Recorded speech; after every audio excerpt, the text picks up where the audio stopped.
Well, hey there, God's people. It's Nicole Spain White with Pure Dominion Ministries, and I'm delighted as always to be here with you, for it's our opportunity and my privilege to remind you of God's love, your purpose, and our dominion here in the earth right now. Right now. I need you to hear that, and I need you to get it, and I need you to remind yourself of it. Yes, because here's the thing. Before we get into today's message, this is really the thing that propels me forward, is because when you can remember that God loves you, then whatever shows up in your life, you have that as your foundation. The word says that when we are bombarded by fear, that it changes the way we perceive the things around us. What do I mean by that? That it says perfect love casts out all fear. Perfect love, God's perfected love towards us. And when we are certain, fully convinced that God loves us, then no matter what happens, we can say, you know what? Well, I know God loves me. So the expected end of this situation is going to be for my good. And then you can move forward, right? You can then hear clearly. Your perspective is different. Instead of, oh my God, what is getting ready to happen? You don't have to do that, right? Yes, you're human and your first response may be something. But when your foundation is, well, God loves me, so I know, right? It shifts the way you stand. It shifts your posture, your position. It shifts the way you speak, the way that you think, right? When something shows up. And so that's what this is about. That's what this life is about. For you to understand that there is a perfected love that has been given unto you. You were birthed out of perfected love. So there is no reason to fear. So that you don't have to be tormented by the things of the world. Because Jesus told us that there would be things that would come, that life would bring us trouble. But he said, let not your heart be troubled with the trouble. Yes.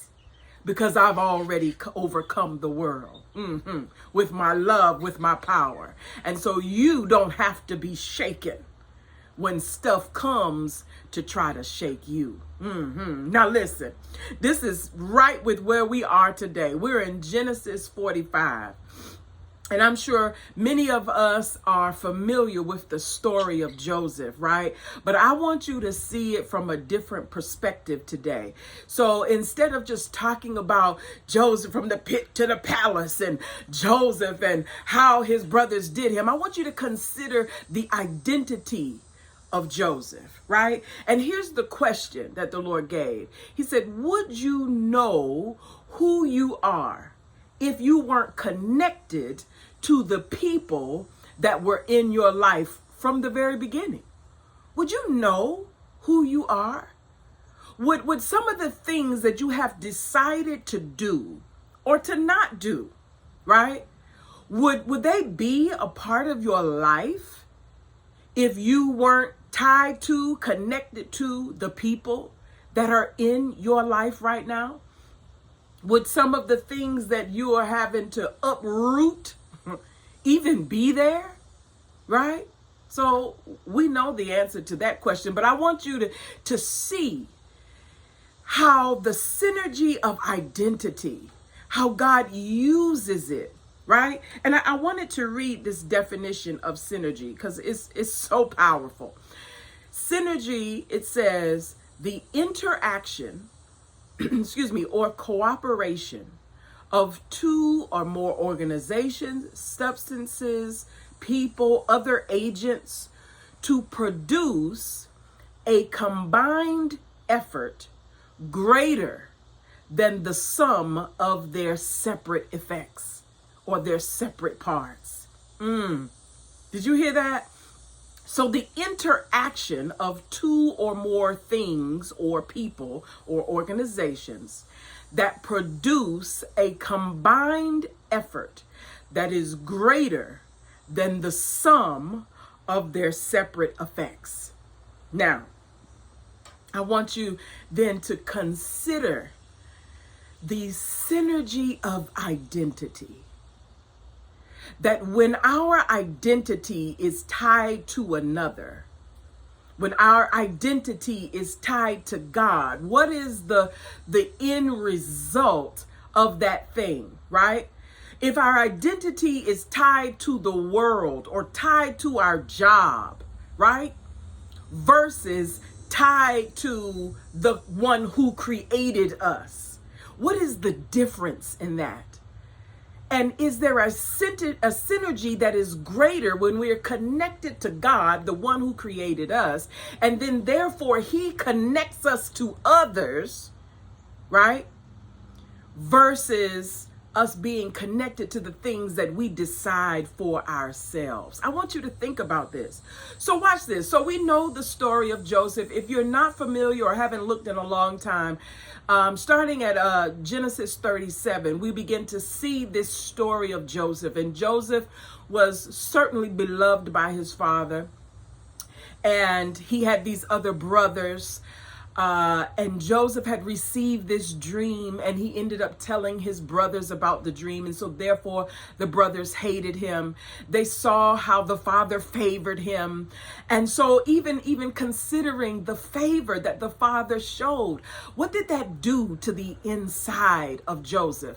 Showing the hate that his brothers had for him, and ended up selling him. And he goes to Egypt, and all of these things, and all of the things that happened to him along the way, the good, the bad, and the ugly, really create the identity, the self-concept that Joseph has about himself, right? So then in Genesis 45, all of these things have happened, and now he's teaming up with Pharaoh to run this nation. And so his brothers have gone back and forth because of the famine, but they did not know who Joseph was. So in the latter part of, latter part of verse 4, Joseph says, I am Joseph, your brother, whom you sold into Egypt. Now do not be distressed or angry with yourselves because you sold me here. For God sent me ahead of you to save life and preserve our family. Oh my Lord. You see the perspective here? He says in verse 6, for the famine has been in the land for 2 years, and there's still 5 more years. He says, I know I'm here for purpose. He said, there will be no plowing, but yet God sent me to Egypt ahead of you. He says it again, to preserve for you a remnant on the earth and to keep you alive for a great escape. Oh my goodness. He says, so now it was not you who sent me here, but God. So what he's saying is God knew what was in your heart. God knew what you were going to do to me. God knew the hate that you were going to have for me. Right? He said, and so though God does not create hate on the inside of a man, he will use it for the good that he has put right to another. He understood, he knew before the foundation of the world that he had a plan for Joseph's life. And so he understood that he could use what the brothers were going to do, right, to be able to transform not only the hearts of his family, but also for the good of the nation. Oh my goodness, I need you to hear me. He says, so even though these things have happened, so for many of us, the relationships that we've had, the experiences, the trauma, the grief, all of those things, when we see this, he says, listen, I need you to understand. He said that God didn't take those things and cause me to have bitterness and hatred and be self-centered. That would be the worldly way, right? He said, but because I'm identified with God, that I can be mature about this thing. I can be holy about this thing. And think about what Jesus says, be ye holy for my Father is holy. He said, because I'm connected to God, I can see this thing from God's perspective. And so it's not that you meant me evil. He's like, I understand that, but God is going to use it, right, for my good. So you see how it changes the perspective of how he lives. And so then I have gone ahead of you so that I can bless you. I'm not better than you. I'm not none of that. He said, but I know now that the plan, because I'm certain of my identity in God, I'm certain of the plan of God for my life. And you see what certainty does? Right? You see what that perfected love, because that's what God was demonstrating in his life. That not only he could see, but that every other person could see. And if you go back and read it, you'll see it. He said that the people would know that God was with Joseph. And so therefore they had favor and they wanted to favor him. So you got to check your identity and ensure that you are in cooperation with God. I'm going to prove it to you. So watch this in Job 22. I'm going to start at 21. Now it's a few verses, but I need you to hang with me. He says, one of his Job's friends is speaking to him, and he says, now yield and submit yourself to him, to God. Agree with God. Job 22:21.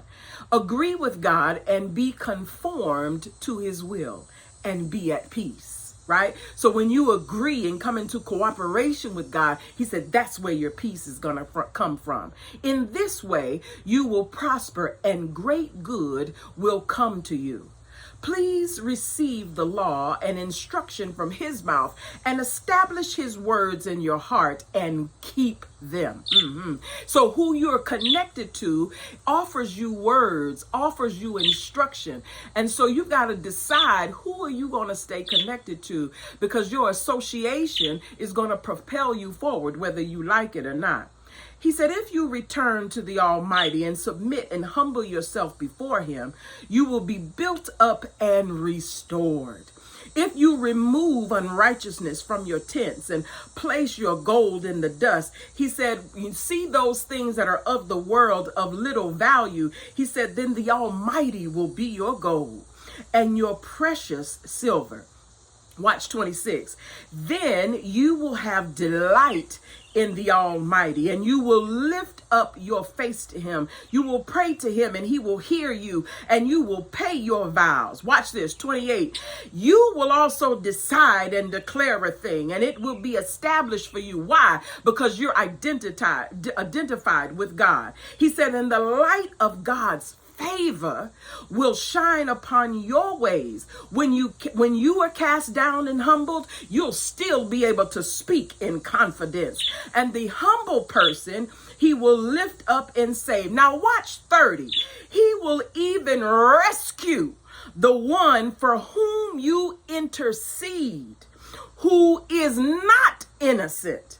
And he will be rescued through the cleanness of your hands. My God in heaven. Do you hear that? He said your connection to God is not just about you, but when you identify with who he is. He said, not only will the favor become upon you, he said, but those that you connect yourself to.